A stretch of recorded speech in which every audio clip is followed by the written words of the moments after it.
And WCBS reporter Peter Becker is going to the Dakota. We'll have further information as it becomes available. It is 11:30. This is WCBS in New York, and back to Monday Night Football. Over the UPI wire, John Lennon was shot and killed in front of his home at the Dakota. This is a report from the New York City Police. He was shot 3 times in the chest, was taken to Roosevelt Hospital, and according to this UPI report, John Lennon has died tonight.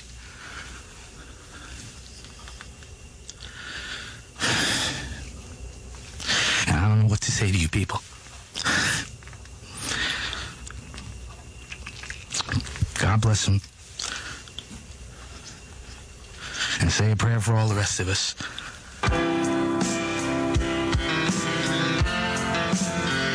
This is WNEW FM in New York. I have the extremely sad task of informing you that John Lennon died tonight. He was shot and fatally wounded in front of his home at the Dakota. This report has now been confirmed by all of the other wire services, and this is a New York City Police report.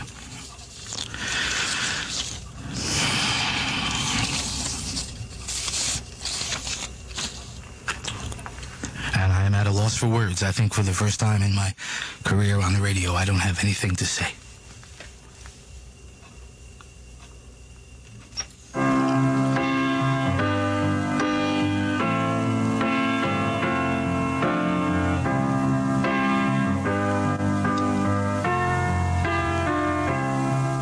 When I find myself in times of trouble, Mother Mary comes to me, speaking words of wisdom, let it be. This is an NBC News Hotline report. This is Ann Taylor. New York City police say that former Beatle John Lennon was shot and killed tonight in front of his home on Manhattan's Upper West Side.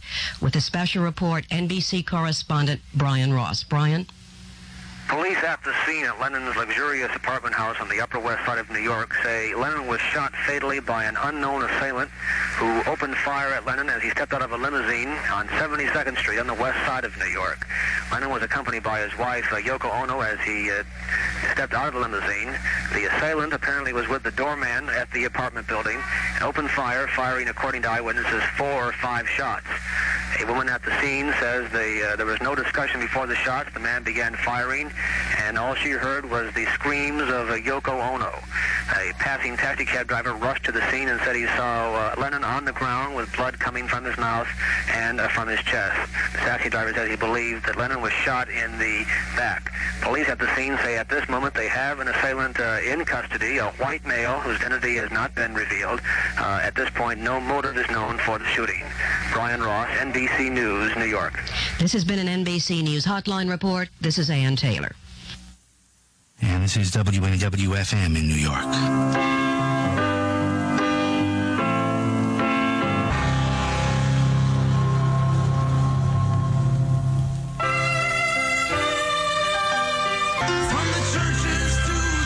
This is WNEW FM in New York. We'll bring down that music. Robin Sagan is at Roosevelt Hospital, where John Lennon was brought this evening after being shot in front of his hotel, in front of his home, the Dakota, and where he died just a short while ago. Robin? Yes, then, as far as we know, so far the hospital has not issued an official statement. An eyewitness to the killing, I guess it is now, we had unofficial reports that John was dead. His name is Sean, said that Lennon was shot at least 3 times, that police do have a suspect. The man is 30 to 40 years old, white, described as by Sean as kind of fat. Apparently, according to the doorman at the Dakota, this suspect, was hanging around all week, that he cornered Lennon as he came out, that they had some sort of an altercation, and before people knew anything, he had been shot 3 times and was taken here to Roosevelt Hospital. That's all we know right now. I will be keeping you up to date. Robin, what is the scene like at Roosevelt Hospital right now? It's a madhouse right now. There are police cars all around. There are people who have heard what happened. They're here. They're crowding around. They're trying to glean any bit of information they can. There are television remotes here, television reporters, live cameras. It's an event. It's an event. Oh, my goodness. Well, we all have to... I've just gotten here. It's going to take me a little bit of time to quite absorb what is going on. I will go back to the hospital. Is there anything that anything else you would like to know? I've told you all that I know at this point. I can, tell you the atmosphere is electric. There are people here.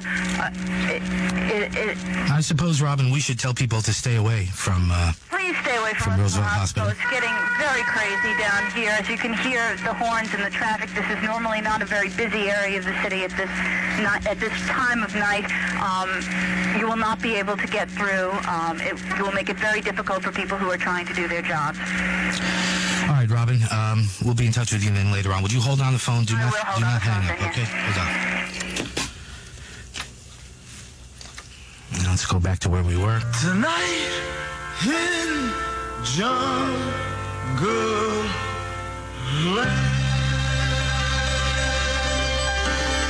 This is WNEW FM in New York, and the poets down here don't write nothing at all. They just stand back and let it all be.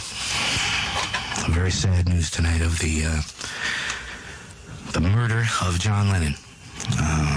At 11 o'clock, he was shot in front of the Dakota as he and Yoko Ono were leaving their apartment, their place of residence. Was taken to Roosevelt Hospital. We have tons of information, all of it sketchy and different, and the one thing that remains the same in all of these reports is the very sad and very shocking conclusion of these reports that John Lennon is dead.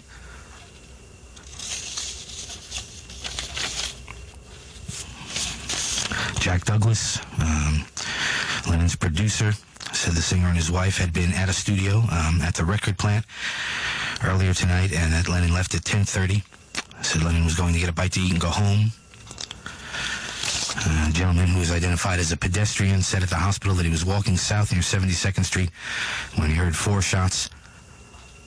He said he came around the corner to Central Park West and he saw John Lennon being put into the back of a police car. He was taken to Roosevelt Hospital. A man has been taken into custody. Evidently,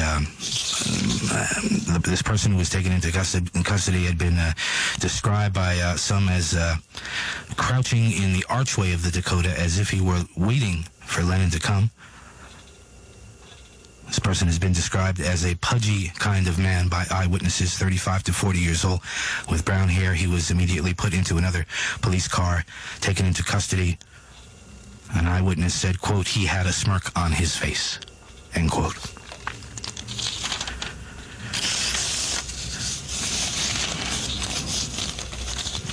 And as I say, there's so much more information. Evidently,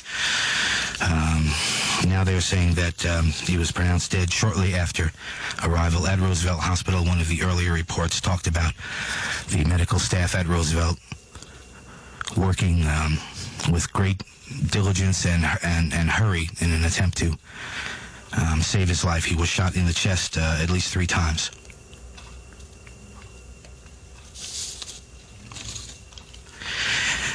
John Lennon, it's an amazing thing. It was not just another. I don't know how to say this without it sounding, mundane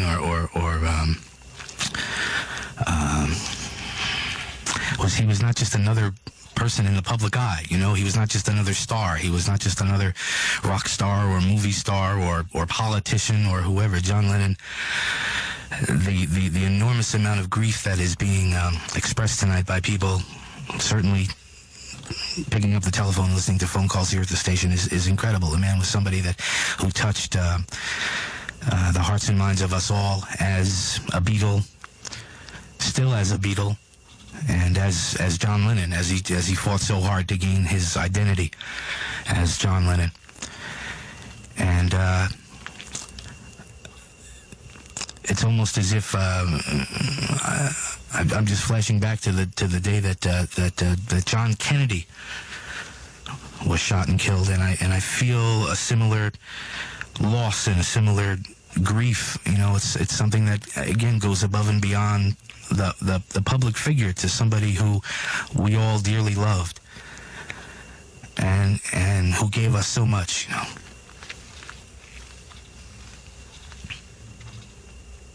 And we gave it back to him too, you know. We loved him too. We loved him, and we let him know in 1,000 different ways, and particularly here in New York, he was one of us. He has been a New Yorker for so many years now, and you'd see him walking down the streets and stuff, you know, and you'd wave and say, "Hi, John." And I've heard so many stories from cab drivers who picked him up and who refused to let him pay, you know, just because they said, "Hey, thank you for all that music. Thank you for all those years." And what a sad and terrible thing that he has to meet his end in this violent, damnable fashion.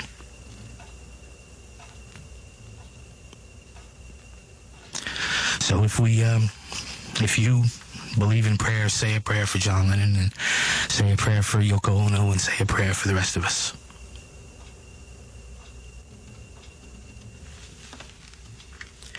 And this is WNEW FM in New York.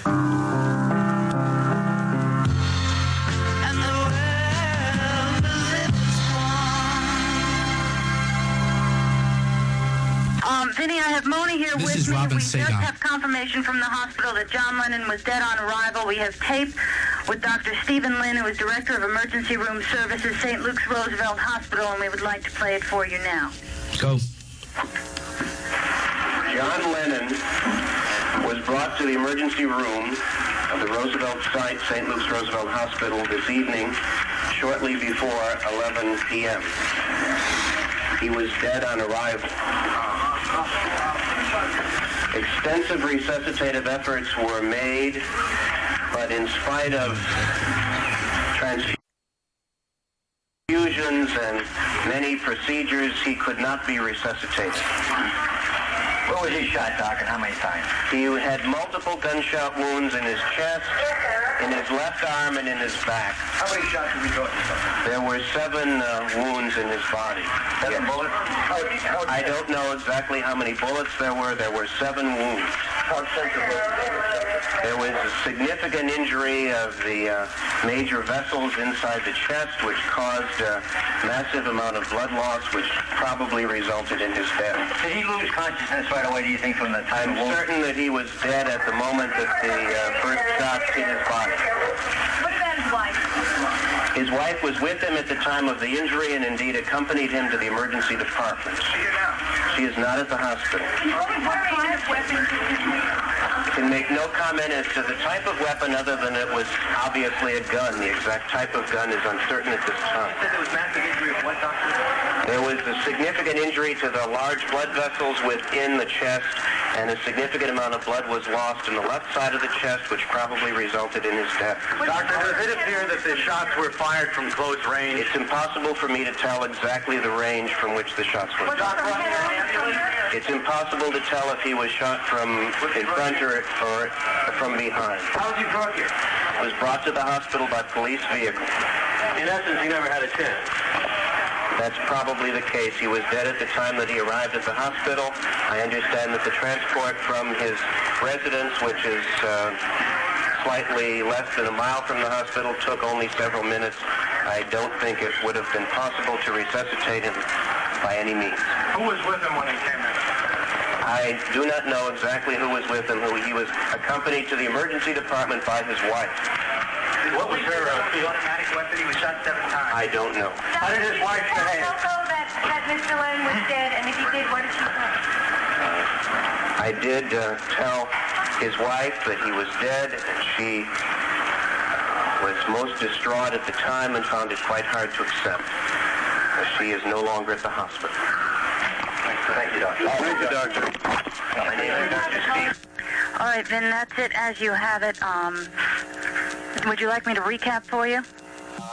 Robin? Yes, sir. Yeah, well, I think one of the things that we should do is urge people to stay away from that neighborhood of Roosevelt Hospital. It's very crazy around here. There are vehicles from every conceivable news media around here. There are a lot of people who have come down just to see what's going on. Please stay away. You will probably not get to see what you want to see, except a lot of people milling around, and you will keep a lot of people from doing their job in the way that they are supposed to do it. Okay, Robin, we'll talk to you later on, okay? Keep in touch with us. Then Mona has a report from the Dakota, if you'd like it. Okay, we have John. Well, John, go ahead. Do what you're going to do. Go ahead. All right, here's Mona Rivera. Hi, Vin. Yes, hi, Mona. I just came from the Dakota prior to the news conference here at the St. Luke's Roosevelt Hospital. And as you can imagine, the scene at the Dakota is very much like the scene here at the hospital. Crowds of fans have arrived at West 72nd Street and Central Park West. Many of them, like 29-year-old Barbara Ferretti, who I spoke to, cannot believe that this has happened, especially in light of the fact that the new album is now out. It is a celebration of life, just like starting over, and that John Lennon and Yoko Ono seem to be on the verge of what they call hard times are over. Good times are ahead. And so the fans over at the Dakota are really devastated. Barbara Ferretti told me she was sick to her stomach. I did talk to Officer Nicholas Luciano from the 20th Precinct, who was one of the first officers on the scene.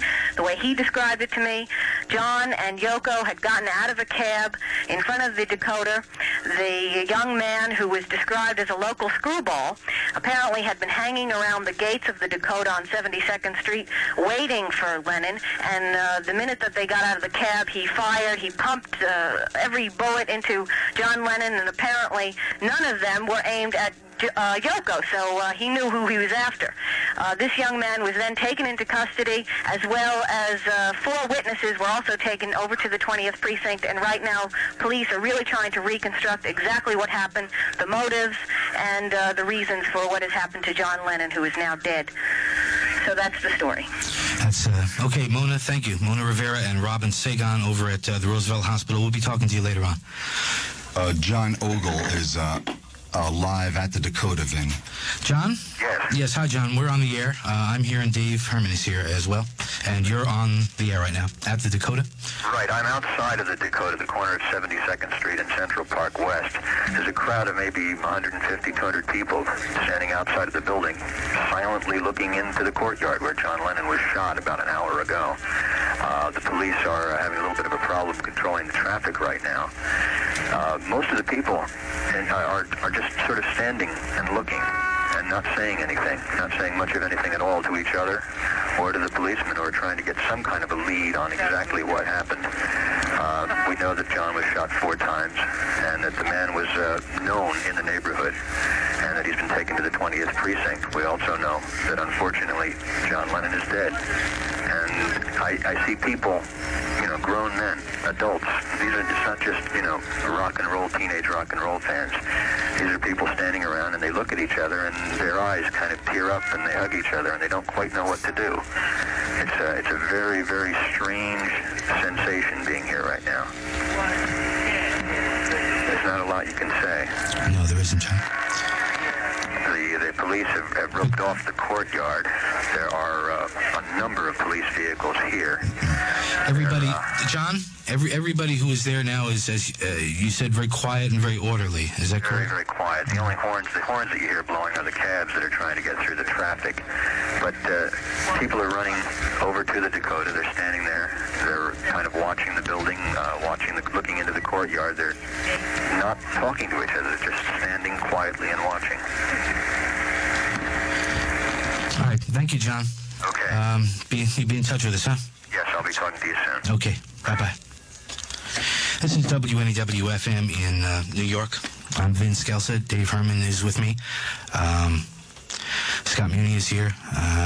It's friends gathered together to get through a night, to keep one another company on a very sad night. And I thought maybe we could talk to each other on the phone. So if you'd like to give us a call at 955-9639 and say what you want to say, because it's kind of a frustrating thing to have it all bottled up inside, WNEW FM, you're on the air. Yes, this is Butch Ford, and I'd just like to say that in reference to John, John was a realist, and he would want us all to look at this in light of something that is just part of the daily activities of this world. It's real, it's here, it affects us very much, and let's just keep plugging one for John. Thanks for calling. Thank you. NEW FM. Yeah, how you doing? Yeah, hi, you're on the air.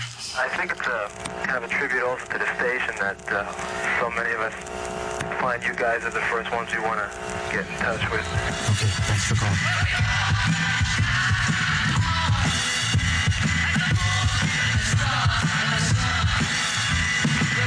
And in a way, I guess that's what Edward Brown was saying. And we all shine on. That's what makes us. That's what makes us special. And certainly John Lennon shines on. His music does, and the warmth and the love and the feelings that he's given us over all these years. People just want to talk to each other, and that's fine with me. So let's talk to each other. Hello. Vin? Yeah, hi, you're on the air. Hi, my name is Michelle, and I just want to state two little things. Someone mentioned before how we all called you. We're family. And I just want to reflect on something. In 64, when all the grown-ups, I was 11, all the grown-ups were saying these young, long-haired weirdos were changing the world and causing revolutions and preaching peace. And it was so ironic how John Lennon had to go in a way that establishment people go. You know, they get shot, they get mugged, they get killed. He didn't go as an overdose. He didn't go as a, recklessness. He was getting his head together and taught me how to write and how to express myself as a young girl. And now, just this week, I bought a gift for my sister who's 16. She's like getting into the Beatles, who she never heard of. And it's just a sad thing. I just want to say that at least we have his records and all the memories that we've had. And I know we'll all shine on after. Okay. And that's all I have to say. Good night. WNEW FM, you're on the air. Vinny? Yeah, hi, you're on live. Hi. Okay. Vinny, my husband and I are sitting here listening to you. And we just wanted to tell you we're sorry that you had to be on when it happened, because you're a real sensitive guy. And like everyone else, you're really upset.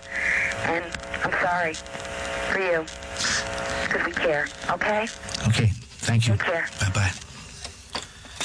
What is absolutely amazing, if we can bring it down to the personal level of this radio station, is that practically every member of the air staff is here right now. We were all having a party just a couple hours ago over at Avery Fisher Hall, one of our Christmas concerts, and the concert was over, and the staff was in the green room at Avery Fisher when they received the news. And because the radio station is the place you turn to, as you out there who are listening to us right now have turned to us, because we're all friends, and in moments like this, we need each other. Just as that has happened, so have all of the people who work here come here to the radio station to do what? To stand around, and to be with each other. And that's quite an amazing phenomenon. WNEW FM, you're on the air. Yeah, hi, Vin. I'd first like to say that it's a great tragedy to lose such a good songwriter. And the music that him and McCartney wrote together was outstanding. But I'd just like to ask one thing. In this country, it's so easy, to roam around, do whatever you want. Where's the death penalty? You know what I mean? Bring it out, He's a musician. If it happened to my family, it would be the same way. I'd want it. Where is it now? It's too free. Okay. Thank you. Thanks for calling. WNEW FM. Hi, my name is Tommy, and I'd just like to say that not only did a man die, but a national treasure went with him. And that's all I really can say, because I'm kind of down about it. Can I ask you how old you are, Tommy? I'm 24. 24. Okay. Thank you. Good night. NEW FM. Yeah, my hi. name is Mary. I'm calling from Queens, and I just want to know, how come we always lose the best? Somebody took Joplin, they took Hendrix, and they took Morrison. And we always lose the best. Well, Well, the best are the ones that we all share in common. We lose everybody, you know. Sooner or later, we all are lost. The best are just the ones that we all know about, you know. But I understand what you're saying. Thanks for calling. Take care. Okay. Okay. WNEW-FM, you're on the air. Hi, Vin. Yes. Somebody mentioned before about bringing back the death penalty and everything. I mean, we've had a great loss here. I don't think we should really be thinking about the death penalty and, you know... No, I don't want to think about that at this point either, but obviously that person's response to this is to seek revenge, to seek revenge. Pain and all of it, ruining more lives is, you know, I think we should all just be especially grateful for the time that we had with him. You know, okay. We're really happy that he was here and he gave us what he did. Thanks for sharing your thoughts with us. Okay, bye. Okay. WNEW-FM, you're on the air. Is Vin there? Yes, you're speaking to me and you're on the air. Hi, Vin. How you doing? This is Gus. Yes? I just can't believe it, man. It's like the whole world is just caved in. It's really a tragedy. Somebody has got to stop these people from doing these things. It really is a shame.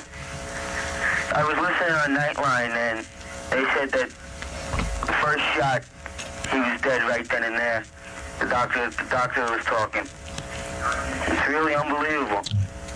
Listen, man, why don't you play 1 hour of non-stop Beatles, no commercial? Well, we're doing what we feel is appropriate tonight. I know. We're playing music and we're talking to each other because I think that's what we want. Okay, Vince, it's been nice talking to you, man. Okay. Take Good care. night. NEW-FM, you're on the air. Hi, I just want to say I just feel so sad. And when I heard it, the thing that struck me most was we're never going to see the Beatles together again. And I just feel very sad about that. And I'm glad you guys are here with me. Okay. Makes it a little bit easier to bear. Thanks for calling. Thank you. Right, bye-bye.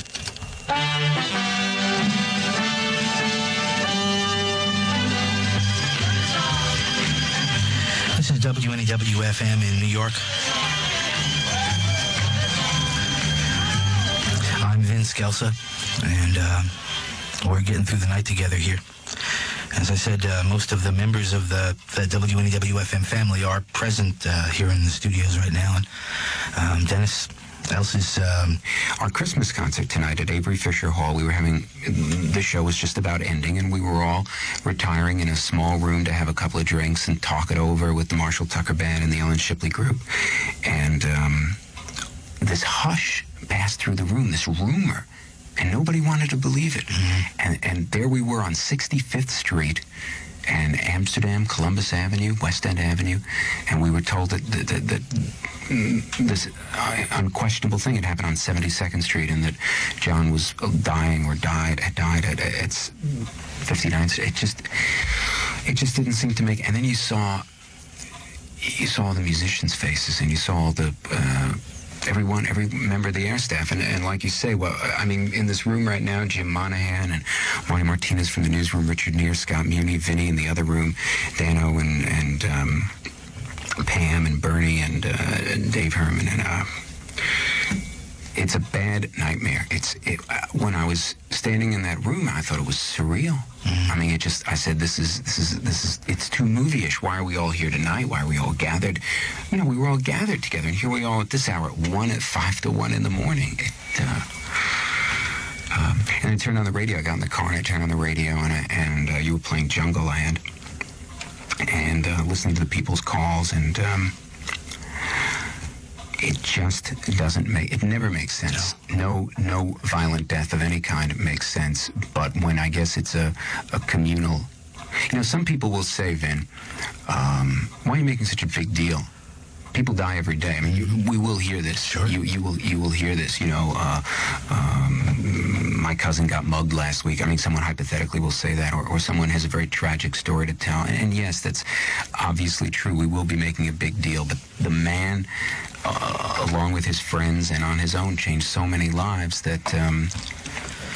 well, this is something that we said earlier, that here's a very unique situation where we have an individual who so totally as a Beatle and as John Lennon, touched the lives of so many millions and millions of people in a very deeply personal way that it's hard to know how to deal with it. It is very much, and I don't mean to sound corny, but when someone in your own family dies and you can't grasp the enormity of it, because to grasp the enormity of what it would mean, I mean, a death in your own family where everyone's life, including your own, is going to be totally rearranged, your mind just blocks it all out, and something like that seems to me to be going, I mean, it's too big to grasp. It's just too big to grasp that John Lennon would be murdered, and I think we have another report from, is that the source there? Yeah, let me just flick a couple of switches here. This is a news report now from the source. That it was pronounced dead on arrival and pronounced dead around 11:30 p.m. Eastern Time. With me is source correspondent C.D. Jaco, who has just come back from Roosevelt Hospital. C.D., you had an opportunity to hear the doctors explain what happened. What did they say? Dr. Stephen Linville told us that there was absolutely no chance for John Lennon. He said, in his medical opinion, he was probably dead before he hit the ground, that he had 7 massive wounds in his chest, close range, the calibro bullets he couldn't ascertain, but that the shots apparently ruptured most of the internal blood vessels and major organs. A policeman who was there, however, told me that Lennon was conscious and that he asked him, "Are you John Lennon?" And Lennon replied, "Yes," before being put into the police car and rushed to Roosevelt Hospital. The doctor said he informed Yoko Ono, who was at the hospital at the time, and that she, in his words, found the news very, very difficult to take. She has been rushed from Roosevelt Hospital, possibly back to the Dakota. He said it was massive chest wounds and that there was absolutely nothing anyone could do. We spoke to Jack Douglas, who was Lennon's producer on the new album Double Fantasy. He said that Lennon had been, as you said, at the record plant working on a new single, and that new single was to have been mastered by John Lennon tomorrow. Mr. Douglas obviously was completely distraught, as were most of the people there. Thanks, C.D. John Lennon, of course, was one of the architects of the Beatles, one of the most important rock and roll bands in the history of rock and roll, and that probably goes without saying. Lennon had been in retirement for about the last 6 years, and in just the last few months, Lennon had gone back into the recording studio to record a new record with Yoko Ono called Double Fantasy. And again, John Lennon was shot dead Monday night on his way inside his apartment in New York City. With this special report, I'm Bill Vitka from The Source. And this is WNEW-FM in New York. We'll play some more music now, and then in a few minutes continue to take your phone calls on the air so that you can express your thoughts and feelings. I think it's something that we all kind of want to do tonight, just kind of be aware that we're all up and we're all together, and that spirit will kind of hold us all and get us through this night, okay? So we'll do that in a little while. We'll play some music right now on WNEW-FM.